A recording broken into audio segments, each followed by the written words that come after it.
here's a list of lead generation strategies. I'll let you kind of talk about which ones you prefer, and and kind of some of the things that you've been doing since the start. Yeah, and I'll say this: if you guys are new, and even like the idea of taking on a construction project seems daunting, or this whole thing seems daunting, I mean, I'll tell you quickly how I was able to jump into this.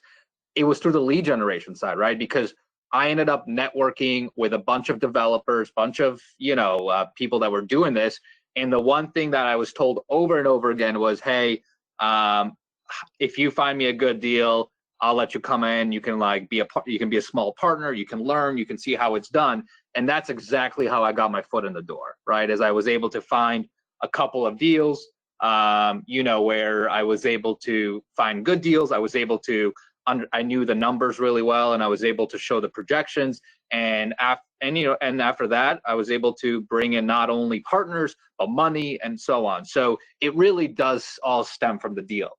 Now, in terms of actual lead generation strategies, you can see there's a bunch. I mean, I'm looking at this list right now, and we've probably found deals from a lot of these places. Places even like Craigslist, right? You would never really think you can find a deal on Craigslist. One of our favorite deals I literally found on Craigslist just hanging around. The guy posted it, was just trying to do a for sale by owner. I saw that ad, I called him right away, and we had that deal under contract within a day. So a lot of this is just kind of, I call it hustle muscle, right? Like, you can find them on Facebook Marketplace. I know plenty of people that have found deals on there. Real estate agents and wholesalers, huge source, right? I'm an agent myself. Willie's an agent himself, but we network with other agents. We network with wholesalers, and we tell them, like, look, you guys are out there looking for deals. If you find a deal, not only are we agents, but we're also direct buyers. Like, send us these deals and we can put it together, right? So, I don't see agents and wholesalers as competition. I see them as people that can really enhance your business. If you're a good data hunter, and you can find lists like probate deals or eviction lists, problematic property lists. If you have kind of an eye for that and you're really good at that, you can, there's certainly a lot of deals in those lists. But again, there's so many different driving for dollars. I know someone asked us for that. Yes, that still works. Yes, that's how I started too. I think I created a list of like 800 or 900 homes when I was trying to break into my first deal. So, there's a ton of different strategies, and we'll obviously talk about some other ones. But at the end of the day, my advice is always this: is choose a few channels that you can really learn how to excel in and dominate, and just go at them. Don't double think, don't overthink anything. There's no one gold mine of a channel. There's no secret sauce. You just got to choose a couple of channels and hit them over and over and over again. Yeah, no, I agree. And I actually just wrote that down, and I was going to say that you hit right on the head. People look at this list and they want to dabble in everything. I did the auction thing. I went to a couple auctions, and I wasn't successful. The people that go to auctions and the people that really are successful at auctions are at every single auction within their target market. And that's how it's just volume. When you do 100 of them, you're bound to land 2 or 3 of them. And that's what it comes down to. So don't try to do everything on this list. Pick a couple of strategies, master those strategies, and really understand, the kind of the nuances. That's where the money's in the details.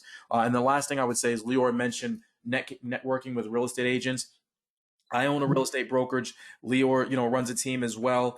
But here's the deal: is we don't go to an agent and say, we see you have a deal, and we're going to try to take the buyer side of the commission, right? We basically, the reason agents come to us more often than not is because we're saying, we don't want the other side of the commission. If you're bringing us a deal, we want you to have, dual agency or whatever you call it in your particular market. Take both sides of the deal.